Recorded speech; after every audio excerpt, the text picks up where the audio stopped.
Итак, у меня гостья из Чечни. Мастер-шеф, президент гильдии шеф-поваров Северного Кавказа. Хадиджат Маулатова. Хадиджат Ханум, смотрите, какие ребрышки красивые. Посмотрите, какие продукты хорошие. Сделайте нам, пожалуйста, чеченский супчик. Давайте я вам сделаю суп из баранины с рулетиками из творога. Отлично. Очень хорошая идея. Смотрите, наслаждайтесь мастерством. А начнем мы с приготовления теста. Так как тесто должно отдохнуть, начнем мы именно с теста. Для теста нам понадобится 1 яйцо,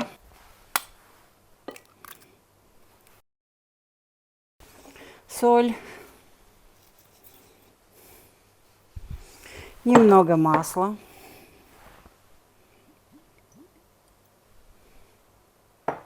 и вода.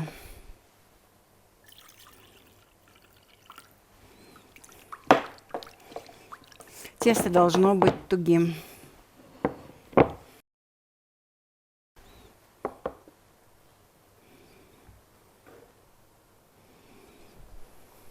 Хадиджат Ханум, я тоже предпочитаю готовить на глаз, но многие люди говорят, сколько грамм, вот сколько воды, сколько муки.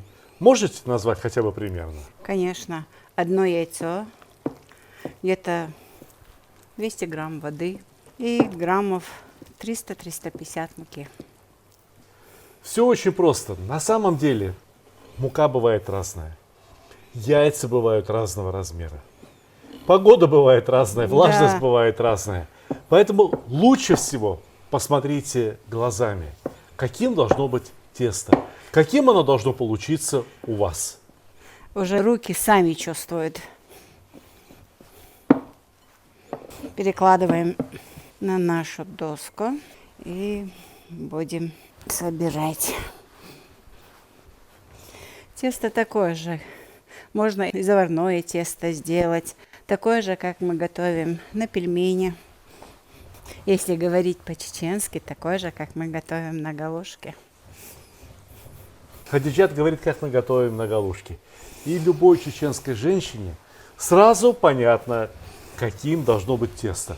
Ну а кто никогда не смотрел, как готовят чеченские галушки, у вас сейчас прекрасный способ научиться готовить, по крайней мере, тесто на чеченские галушки. Вот оно каким должно быть. И руки у Хадиджат сейчас работают получше любой машины тестомеса. Очень красиво работает. Спасибо вам. Знаете, конечно, предпочитают люди, чтобы им рассказали, объяснили, но вот иногда лучше всего просто посмотреть. Посмотреть и увидеть своими глазами. И потом попытаться повторить точно так же. Вот не надо говорить, что у меня не получится. Те, кто говорят, у меня не получится, у них и не получится. А те, кто берут, начинают, делают, сравнивают свои результаты с тем, что увидели на экране, рано или поздно у них получится так же и не хуже, а может быть даже и лучше. На самом деле, Хадиджат, ну что такое самое большое счастье учителя? Когда у ученика хорошо получается, лучше, чем у учителя даже. Вот это и есть хороший учитель, понимаете? А не так, что когда учитель сам умеет готовить, у учеников не получается, и учитель среди них ходит, как петух, перья распустил. Нет, я могу сказать, что весь мой канал в Ютубе, он вовсе не про то, какой я крутой повар. Я и не повар вовсе. Но он про то, как можно научиться готовить дома очень хорошо. Не хуже, чем в ресторанах. Хотя из-за этого многие повара на меня обижаются, Хадиджат. Говорят, почему ты вот нас принижаешь, говоришь, что лучше, чем в ресторане, лучше, чем у нас никогда не получится. А вы что подумаете? Что вы думаете про это? Я всегда говорю, что дома, и что бы ни готовили, дома всегда получается вкуснее. Потому что, наверное, это любовь к своим детям, семье. Когда готовишь для своих родных дома, это все равно по-особенному получается. Но могу сказать, что у Хадиджат в ресторане в Грозном. Кстати, адрес напомните, пожалуйста. Эсэмбаева, 11. Эсэмбаева, 11. Прямо в центре Грозного. возле главной площади города Грозного. Вот там и находится ресторан «Хадиджат», который называется Гриль-хаус Грозный. «Гриль-хаус Грозный». Приезжайте, а те, кто живут в Чечне, обязательно навестите этот ресторан и убедитесь, что у «Хадиджат» получается в ресторане, может быть, еще и вкуснее, чем дома. Во всяком случае, мне очень нравится. Вот тесто мы поставили в пакет, чтобы оно отдохнуло. И пока тесто отдыхается, мы будем готовить зажарку для нашего супа. Прекрасно, Начнем с начинаем. зажарки. Режем лук мелким кубиком.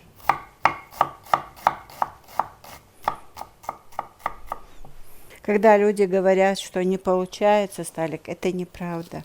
Потому что я поваром стала в 36 лет. И вот так 11 лет тоже работаю на профессиональной кухне. Вы слышите? Хадиджат стала поваром в 36 лет. А чем же вы занимались до этого? Я юрист. То есть вот человек работал юристом и вдруг пошел в повара на довольно тяжелую и не самую высокооплачиваемую работу. А что случилось, Хадиджат? Дело в том, что я работала в нотариальной конторе Карачаево-Черкесии. Мы в военное время туда переехали. Когда мы вернулись, в послевоенное время, город еще не восстановлен, нотариальные конторы в ларьках маленьких, в киосках таких работали тогда. Думаю, что не буду в киоске работать. И сидела дома. Вдруг попалась в руку газета объявление, где первое попавшееся объявление требуется повар. Думаю, дай-ка я попробую. Пошла. На собеседование соврала, что работала. А готовить-то умела? Умела, любила с детства. Ну и меня сразу взяли. Через месяц стала шеф-поваром. Надо За же. месяц. То есть вот молодая женщина, девушка, можно сказать, да? Ну, готовила то что-то там дома, научилась готовить от бабушки, от мамы. Семья была достаточно обеспеченной, и там всегда готовили, правильно я понимаю? Да. Всегда что-то каждый день готовили. И Хадиджат, ну как положено, чеченской девушке, разумеется, научилась в первую очередь готовить вкусную еду. И вот она идет в ресторан и в течение месяца совершает головокружительную карьеру. Становится шеф-поваром. Обычно на то, чтобы стать шеф-поваром, у других людей уходит тут как минимум несколько лет.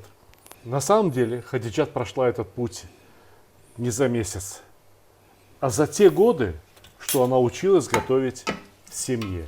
За те годы, что она училась готовить у своей мамы, у своей бабушки, у своих родных, у своего народа, в конце концов.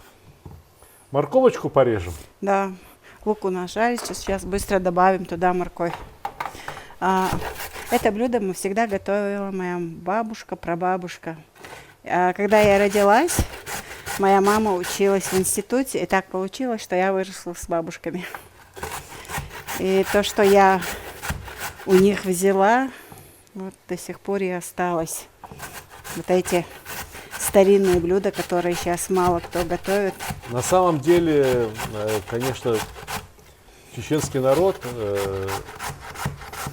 за всю свою вот историю, за последние 200-300 лет, не было практически ни одного поколения, которое жило бы мирно на одном месте. Понимаете, всегда были какие-то потрясения. Сначала вот была русско-кавказская война, да, ну, как-то там установился мир, немножко там пожили в мире. Началась революция. Революция это была потрясением, конечно, не только для Чечни, это было потрясением для всей бывшей Российской империи. И для чеченского народа, конечно, тоже. После революции немного пожили, началась Великая Отечественная война. Да. И Великую Отечественную войну, конечно, тоже пережили и потрясения, и испытания. Высылки, да. И после этого вот 13 лет высылки в Казахстан, в Сибирь, в другие республики Средней Азии. И вернулись, и здесь снова началась гражданская война поначалу, и вот эта война с теми, кто ратовал за отделение Чечни от России, с сепаратистами. И опять страдал ведь простой народ.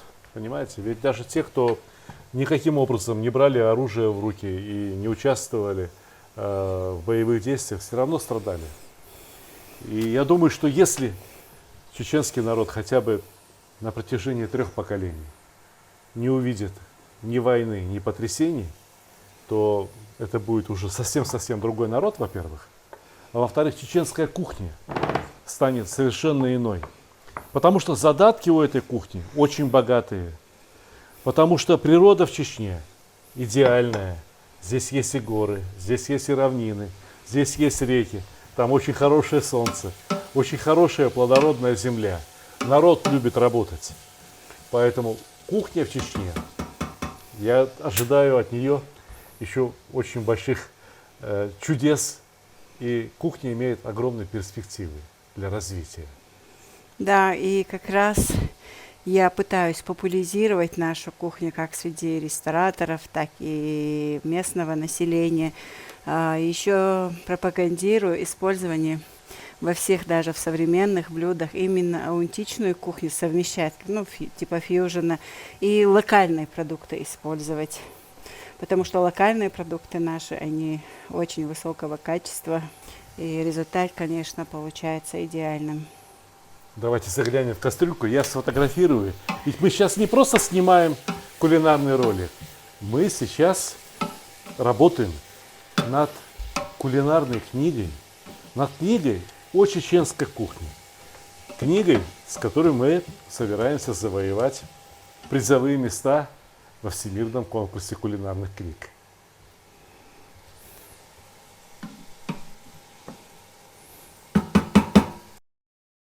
Хадиджат, а вот я вижу какой-то довольно странный прием. Вот вы опустили лук, пожарили, припустили и пожарили уже вот морковку, да? А мясо-то у нас все еще на столе. Почему? Потому что если мы сначала в сковородке обжарим мясо, это получится обжаренное мясо в супе, а не вареное мясо. Но когда мясо варится вместе с луком, с морковкой, и вкус получается насыщенный. То есть, по сути дела, у нас мясо будет вареное, а вот лук и морковка создают то, что у поваров называют зажаркой. Зажаркой, да. То есть суп на зажарке. Ну, теперь все понятно. Сталик, пока жарится наш лук, мы приготовим начинку для наших рулетиков. Давайте. Это будет творог.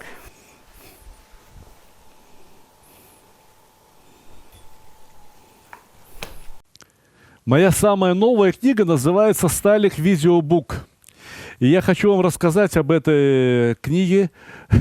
У нее, видите, вот такая черная обложка. Но буквы блестящие, да еще и выпуклые, поэтому все видно. И, наверное, нет второй кулинарной книги с черной обложкой, да еще и на которой не нарисована никакая еда. Но эта книга вам очень понравится. Точнее, она уже вам очень нравится, потому что эта книга составлена по тем рецептам, которые были опубликованы в Ютубе и в других социальных сетях и собрали максимальное количество лайков, максимальное количество просмотров, максимальное количество новых подписчиков. Вот что такое эта книга. Здесь рассказано о массе самых популярных блюд. Хумус, холодец, не знаю, там цыплята табака, шурпа узбекская, каурма шурпа, каурма басбаш такой есть, азербайджанский суп, борщ, лагман. Одним словом, здесь есть 5 рецептов. Из почти что 1000 блюд, которые я успел приготовить и опубликовать где-то в интернете. Гуляш, бешбармак, картофель фри. Как без картофеля фри? Стейки, самса, шашлык, плов. Но здесь все собрано не по алфавиту, не разделено на какие-то национальные кухни. Здесь все рассказано так, чтобы вы умели составить классное домашнее меню из самых популярных, самых лучших блюд. Вот, например, чебуреки. Любите чебуреки? Еще бы вы не любили. 12,5 миллионов просмотров на моем канале собрал рецепт чебуреков. Книга «Сталик Видеобук» никогда не продавалась ни в одном книжном магазине. Ни на каких маркетплейсах, ни в каких других интернет-магазинах, потому что эта книга изначально продавалась только в моем интернет-магазине и продается только в моем интернет-магазине stalik.ru.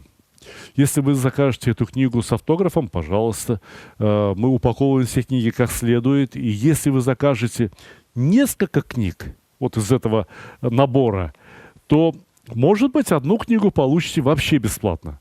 На сайте постоянно происходят какие-то акции, скидки. Одним словом, заходите на сайт stalik.ru, и мы поможем вам сделать правильный выбор, и будем вам очень, очень рады.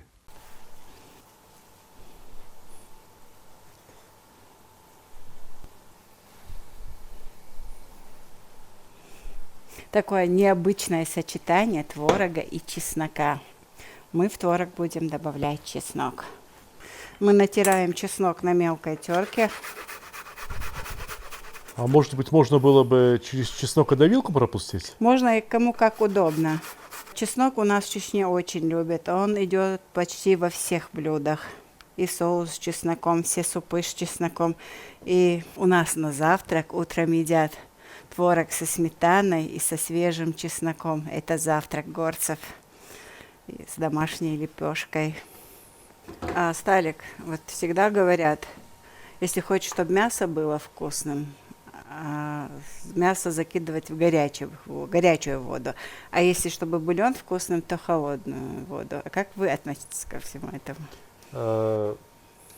Это верно лишь отчасти.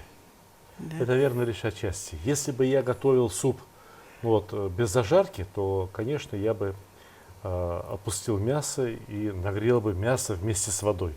Чтобы мясо и вода нагревались одновременно. Я предпочитаю нагревать не быстро, чтобы мясо не сжималось. А то бывает, опустят большой кусок мяса в сильно кипящую воду, и мясо снаружи начинает стягиваться и выдавливает из себя весь сок. Вот выходит много пены, которую мы потом в конце концов теряем. Ведь пена — это, по сути дела, мясной белок. Лучше, чтобы он внутри мяса остался. Если суп на зажарке, то я бы залил водой, неважно какой, горячий, теплый, холодный, довел бы до кипения. И только потом опустил бы мясо. Тем более, что это мясо, как его не готовь, оно получится роскошным. Посмотрите, какие замечательные бараньи ребрышки. Это же шоколад, а не ребрышки. Это просто кусочки шоколада какие-то, а не мясо. Его как ни готовь, оно все равно получится вкусным. Хочешь — пожарь, хочешь — отвари. Если хорошенько посолить и приправить, можно сырыми тоже съесть. Да. Тогда мы зальем водой нашу зажарку.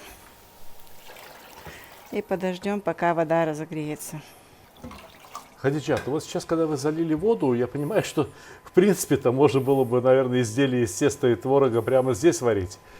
Но если следовать логике наших рассуждений, то чем меньше пены сейчас получится, тем лучше. Поэтому не будем доводить до кипения бульон, а опустим мясо. Пусть мясо нагревается вместе с бульоном на зажарке. Тогда я меньше сделаю. Да, я думаю, что вот где-то на 25 единиц будет очень достаточно. Накроем крышечкой и пускай спокойненько томится, нагревается. А тем временем мы займемся, как это назвать, галушки, не галушки, что это у нас У нас будет? рулетики будут. Рулетики? Да. Вот оно как. Рулетики с творогом будет с делать чесноком. Хадиджат. Пока будет мясо томиться вместе с этим супом зажаркой. И еще знаете что, Хадиджат? Я бы прямо сейчас посолил мясо. Посолим, конечно. Пусть оно просолится, пусть вкусным будет, а? Конечно.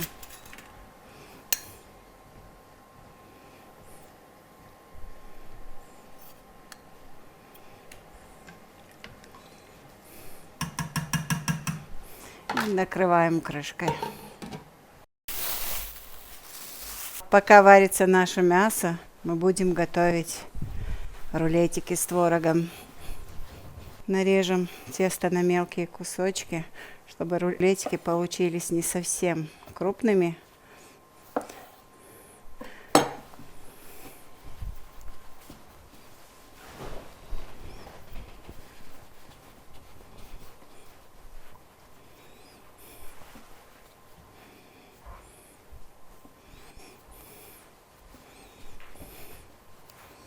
Я очень часто делаю на работе, когда для персонала что-то нужно готовить, именно старинные блюда.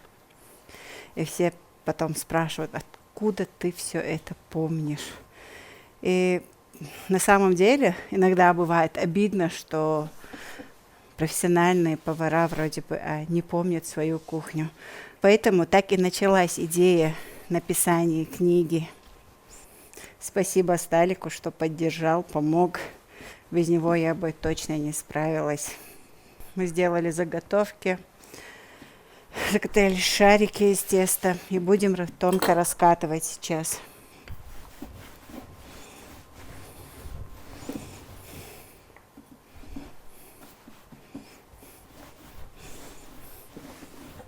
У этого блюда очень необычное сочетание, но вкус на самом деле очень вкусно. Сочетание творога с чесноком и баранины. Хадичат, насколько тесто должно быть тонкое? Как для манты, как для пельменей, как? Нет, оно должно быть чуть толще, чем на манты пельмени, потому что суп, они же лежат в супе, они могут потом разойтись, растает, вылезти творог. Поэтому чуть толще. Успеет свариться? Да. Он минут 20 под крышкой томится, и к этому времени... То есть, если, да, конечно, если изделие из теста готовится в воде 20 минут, конечно, оно имеет право быть достаточно плотным. Ох, как красиво. Ох, как красиво. Следующее, когда будете делать, я должен буду сфотографировать. Хорошо.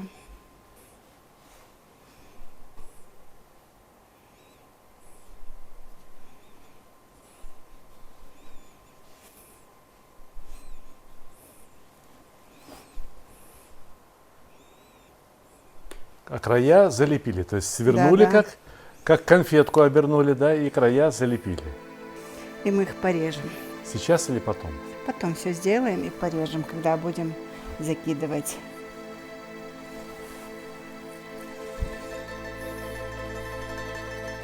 А вот рулеты наши готовы, будем резать их на вот такие кусочки. Сантиметров 2-2,5. Уже второй год мы с Хадиджат Ханум работаем над книгой о чеченской кухне. Работа близится к завершению. Нам помогали десятки, сотни людей, настоящих патриотов Чечни. Ведь по сути это будет первая напечатанная массовым тиражом книга о чеченской кухне. Первая, но я уверен, что не последняя. За эти годы я подружился со многими чеченцами, многократно ездил в Чечню, увидел, какой это прекрасный край и какой это великий, я не побоюсь этого слова, великий народ. Конечно, этот народ заслуживает самой лучшей кухни. Кухня будет развиваться за счет труда таких людей, как Хадиджат Мавлатова, как многие другие энтузиасты чеченской, кавказской кухни, как многие люди, которые и вовсе не имеют никакого отношения к кулинарии, ну разве что кушают 3 раза в день. Но тем не менее, когда они узнавали о цели нашей работы, подключались и помогали всем, чем могли. Многие считают, что чеченская кухня слишком примитивная, что там немного блюд. На самом деле, еще и не все собранные нами рецепты поместились в книгу. На самом деле, когда вы приезжаете в Чечню, каждый чеченец постарается угостить вас самым лучшим, что он умеет. Поэтому всюду, куда вы не поедете, вас будут угощать жижи-галнаш. Это галушки с чесночным соусом и отварным мясом. Поэтому всюду вас будут угощать лепешками чепалш, хингалш. Поэтому всюду вам будут одинаково рады, если увидят, что вы приехали с открытыми, честными, дружественными намерениями. Но надо иметь в виду, что приобретая друга чеченца, ты приобретаешь его на всю жизнь. Чеченский народ очень требовательный прежде всего по отношению к самим себе. Но того же ждут и от друзей. Будьте открытыми, будьте честными, будьте дружелюбными, и у вас появится очень много друзей в Чечне. Поезжайте в Чечню, посмотрите на этот край, полюбуйтесь, как он расцветает после войн и потрясений. Дорогие земляки, не забывайте нашу кухню. Пробуйте, творите, готовьте. Ведь наша кухня, она одна из лучших, самых вкусных, насыщенных. И также жители других регионов, других стран, приезжайте к нам. На Кавказе самый гостеприимный народ. Ждем вас. Приезжайте на самую вкусную кухню. Крепкого вам здоровья и приятного вам аппетита!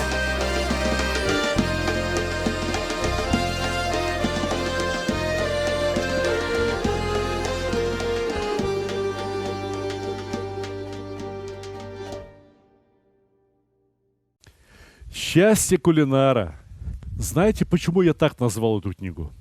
Дело в том, что я стал счастливым человеком только тогда, когда начал заниматься исключительно кулинарией, моим любимым делом. А как же я стал кулинаром? Эта книга во многом автобиографическая. Только и биографию свою я рассказываю не когда родился, где крестился и так далее. Я рассказываю в этой книге, что я любил кушать в детстве, что для меня готовила мама, бабушка, другие родственники. Например, что готовили при моем рождении. Вот будет смеяться, готовили не плов, готовили пельмени в день, когда я родился. То, что я, как уже говорил, очень любил в детстве. То, что мы с супругой стали готовить, когда создали семью. И вот вся история нашей семьи рассказана через вот эти блюда, которые мы готовили вместе. Баварские сосиски. Ждали вы от меня такого блюда? Вот, например, салат по-уйгурски из требухи. Этому салату я научился уже, когда вполне осознанно занимался кулинарией. Картофельный салат, но не обычный, как все готовят, а уникальный, с особым вкусом. Маринованные баклажаны. Знаете, надо вот один раз взяться, замариновать и очень долго радовать. Как приготовить там малосольные огурцы, соленые огурцы, как приготовить бочковые помидоры соленые, как законсервировать помидорчики и огурчики. Одним словом, здесь рассказано о блюдах на все случаи жизни. Корейские, узбекские, русские, вот даже испанское, пожалуйста, гаспачо. Здесь масса блюд со всего мира. Все то, что помогает нам, я имею в виду нашей семье, жить очень вкусно и счастливо. Я от всей души желаю такого же счастья всем хорошим людям. Мороженое. А как не побаловать внуков мороженым? Знаете, как они любят мороженое? О, куличи. Одним словом, эту книгу, по моему мнению, должна иметь каждая хорошая семья, увлекающаяся кулинарией. Купить эту книгу можно только в моем интернет-магазине stalik.ru. Она не продается ни в каких других интернет-магазинах, не продается на маркетплейсах. Stalik.ru вам помогут выбрать другие книги в подарок вашим друзьям. Если вы купите 2 книги, либо 3 книги, там постоянно проходят какие-то акции, скидки, то одну книгу вы можете получить даже бесплатно. Одним словом, обращайтесь на сайт, звоните, пишите. Мы будем вам очень рады.